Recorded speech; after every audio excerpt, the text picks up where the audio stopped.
Terima kasih pemirsa, Anda kembali menyaksikan Kominfo Newsroom. Pemirsa, Kementerian Pemberdayaan Perempuan dan Perlindungan Anak giat mendorong kesetaraan perempuan dan partisipasi perempuan dalam politik, khususnya keterwakilan perempuan di legislatif.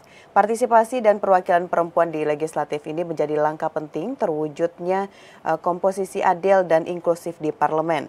Sebagaimana prinsip dari SDGs No One Left Behind yang menekankan pentingnya melibatkan perempuan selaku pemangku kepentingan. Lantas pemirsa, seperti apakah upaya yang dilakukan oleh Kementerian PPPA untuk mendorong terwujudnya kesetaraan gender perempuan di legislatif?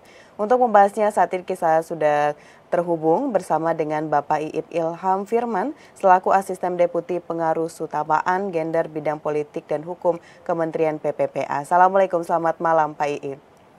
Waalaikumsalam warahmatullahi wabarakatuh. Selamat malam, Mbak. Baik, salam sehat ya Pak. Ya, salam sehat Mbak Mona ya. Baik, Bapak, sebelum kita bahas mengenai apa langkah yang sudah dilakukan oleh Kementerian Pemberdayaan Perempuan dan Perlindungan Anak ini, kita juga ingin mengetahui di awal, Pak, ini sebagai edukasi juga kepada pemirsa, sebenarnya mengapa kaum perempuan ini harus memahami peran pentingnya dalam bidang politik ini, Pak? Ya, kita mengetahui bahwa pemilu adalah sebuah sarana yang demokratis bagi sebuah negara, untuk menghasilkan calon-calon legislator yang akan menjadi pejabat publik dalam 5 tahun ke depan. Dan kita tahu bahwa tugas-tugas dari legislator itu meliputi tugas fungsi pengawasan, fungsi pembuatan kebijakan, dan juga fungsi budgeting. Nah, ketiga fungsi ini sangat berkaitan dengan kehidupan berbangsa dan bernegara. Nah, dalam situasi seperti ini, tentunya kita mengharapkan bahwa kebijakan yang publik yang dihasilkan oleh lembaga legislatif itu menjadi lebih berkualitas. Nah, dari berbagai literatur yang kita miliki dan juga dari berbagai pengalaman negara lain yang kita dapatkan, kita mengetahui bahwa kehadiran politisi perempuan itu akan dapat menambah kualitas kebijakan publik yang dibuat oleh legislatif, karena perempuan sebagai politisi akan menambah khasanah substansi dari kebijakan publik yang dihasilkan oleh sebuah lembaga parlemen, di mana pada umumnya akan banyak memiliki preferensi terhadap kehidupan perempuan dan anak. Inilah peran penting dari keberadaan perempuan dalam parlemen yang kita harapkan sekali lagi untuk meningkatkan kualitas parlemen kita dan juga meningkatkan kualitas dari produk-produk kebijakan publik yang dihasilkan oleh parlemen. Demikian, Mbak. Baik, Pak Iip, berarti pentingnya keterlibatan perempuan ini di parlemen adalah untuk meningkatkan kualitas di parlemen dan juga hasil atau kebijakan nantinya. Lalu untuk saat ini Pak Iip, di Indonesia sendiri apakah sudah berapa persen begitu Pak masyarakat Indonesia yang perempuan ini sudah berpartisipasi dalam bidang politik? Apakah ini masih bisa dikatakan rendah atau bahkan ini sudah makin meningkat ini Pak presentasinya di Indonesia? Ya, kalau kita lihat dari sisi regulasi bahwa sudah ada upaya dari pemerintah kita untuk meningkatkan keterwakilan perempuan di parlemen ya. Kita lihat mulai dari Undang-Undang Nomor 2 Tahun 2008, kemudian Undang-Undang Nomor 8 2012, kemudian juga Undang-Undang Nomor 7 Tahun 2017 yang semuanya merupakan undang politik. Di sana menunjukkan adanya keberpihakan negara terhadap keterwakilan perempuan di parlemen. Seperti yang paling sering kita dengar adalah adanya kewajiban setiap partai itu menampilkan representasi 30% perempuan sebagai calon legislatif. Bagaimana dengan hasilnya? Nah, kita melihat bahwa ada peningkatan, dan pada tahun 2019 itu perempuan di parlemen kita ada di angka 20%. di DPR, kemudian di DPRD provinsi itu ada di 17%. Tentu saja ini angka yang masih jauh dari harapan kita 30% keterwakilan perempuan di parlemen. Ya. Namun demikian, sebenarnya potensinya ada, Mbak. Apa potensinya? Bahwa pemilih perempuan kita itu jumlahnya sedikit lebih banyak ketimbang pemilih laki-laki. Jadi kalau kita lihat di data KPU tahun 2023, pemilih perempuan kita berjumlah 101.500.000 sekian. Ya. Sementara kalau pemilih laki-laki ada di 100.100.000 sekian. Jadi ada selisih sekitar 300.000 jumlah pemilih perempuan lebih banyak dari pemilih laki-laki. Nah, berarti 50% ya. Tetapi untuk mencapai 30% saja sulit.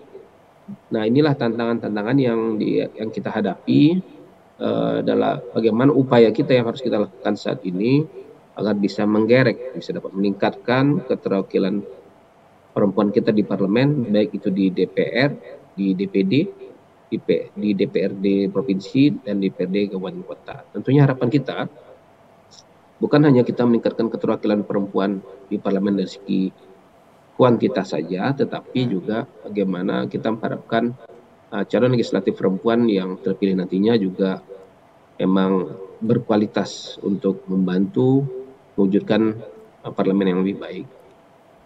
Baik, 30% gitu Pak ya, target 30% keterwakilan perempuan di parlemen itu Bapak sendiri tadi juga mengatakan ini masih terbilang cukup jauh begitu Pak. Nah ini banyak juga pihak yang memandang sebelah mata target 30% keterlibatan perempuan di parlemen ini. Nah, kalau dari Kementerian PPPA Pak Iip, apa yang akan kita lakukan, strategi apa yang telah dipersiapkan untuk bisa mengejar target ini Pak?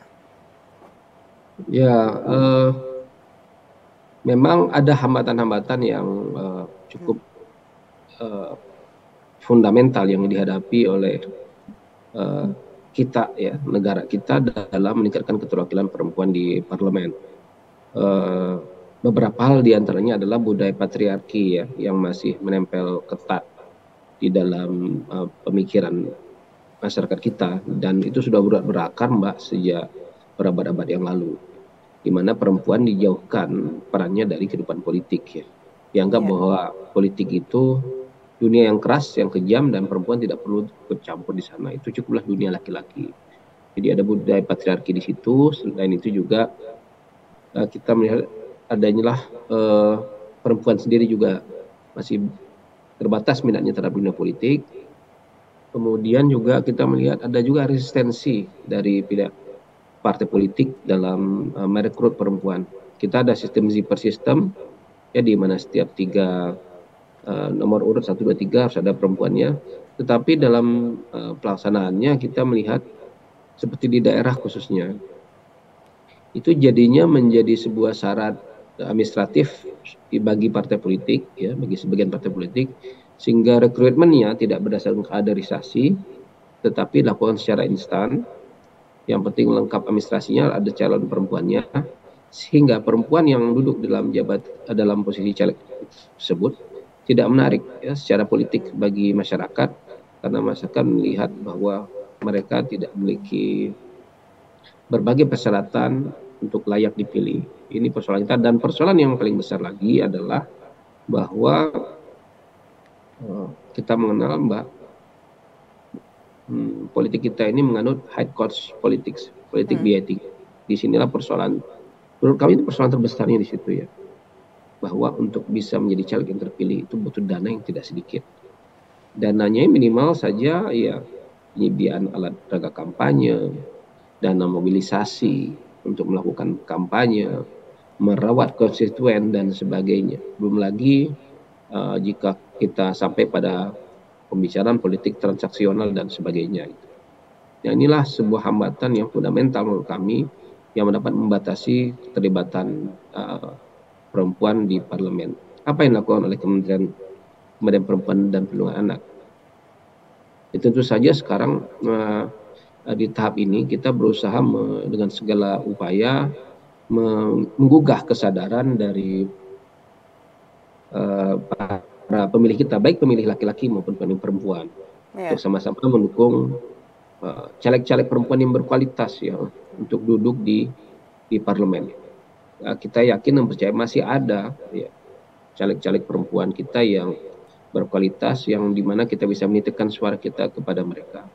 Inilah yang kita coba gugah, dan beberapa waktu yang lalu, ya minggu lalu, kita melaksanakan seminar perempuan Indonesia untuk parlemen, di mana kita menggerakkan berbagai lembaga masyarakat, organisasi perempuan, kemudian juga para pemilih pemula dan sebagainya, untuk mengingatkan kita bersama, mengingatkan komitmen kita bersama tentang perlunya semangat untuk meningkatkan keterwakilan perempuan di parlemen. Selain itu juga Kementerian PPPA juga akan melakukan upaya digital campaign ya ke berbagai kanal untuk memperluas himbauan ini.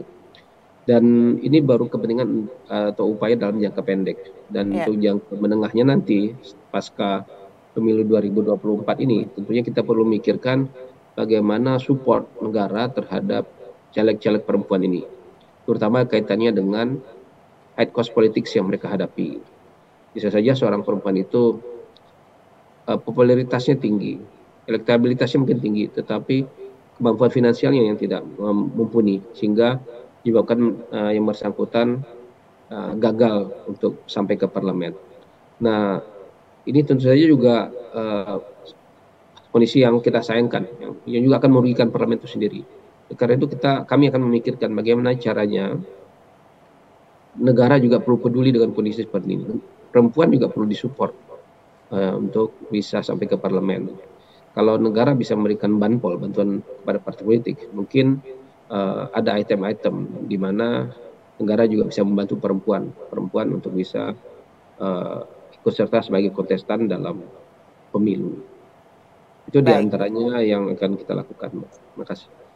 Baik, berarti dari sini bukan hanya kita meyakinkan kaum perempuan tadi saja untuk bisa maju begitu Pak ya, berpartisipasi di parlemen, tapi juga ini harus ada juga komitmen dari pemerintah untuk bisa memberikan ruang begitu untuk perempuan yang ada di Indonesia. Bapak, kalau di Indonesia apakah Kementerian PPPA ini sudah ada memetakan Pak kira-kira daerah mana yang tinggi begitu Pak dari keterlibatan perempuannya di parlemen untuk saat ini Pak Iip?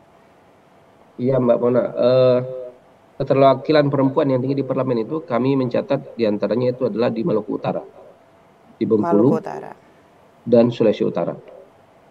Ya, ada 3 provinsi dengan keterwakilan perempuan yang tertinggi di parlemen. Sementara ada juga daerah-daerah yang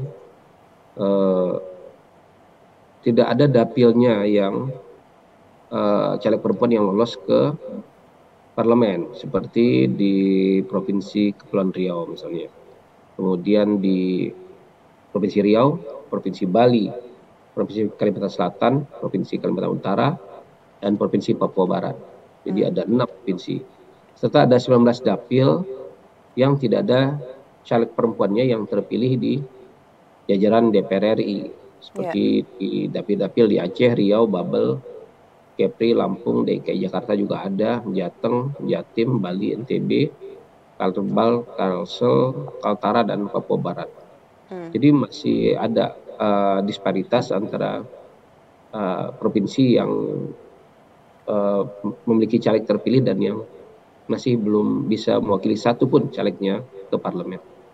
Baik, dari data yang Bapak sebutkan tadi masih ada 16 dapil begitu Pak ya di Indonesia ini yang masyarakatnya 12 dapil di Indonesia masyarakatnya belum memberikan kepercayaan kepada caleg yang perempuan tadi untuk maju di parlemen. Berarti ini menjadi tugas kita bersama, khususnya juga dari Kementerian PPPA untuk bisa memberikan keyakinan juga kepada masyarakat, meningkatkan kualitas perempuan dan juga memberikan ruang tentunya di parlemen. Pak Iip, terima kasih banyak sudah memberikan informasi terkait bagaimana keterlibatan perempuan di parlemen hingga saat ini. Kita akan diskusi lagi Pak Iip terkait dengan bagaimana upaya-upaya yang telah dilakukan oleh Kementerian PPPA di Indonesia saat ini. Selamat melanjutkan aktivitas Pak Iip, selamat malam. Selamat malam Mbak. Baik pemirsa, itulah dialog kita dalam Kominfo Newsroom membahas mengenai bagaimana keterlibatan perempuan di parlemen bersama dengan Bapak Iip Ilham Firman. Usai jeda pariwara kami akan kembali dengan informasi lainnya, tetaplah bersama Kominfo Newsroom.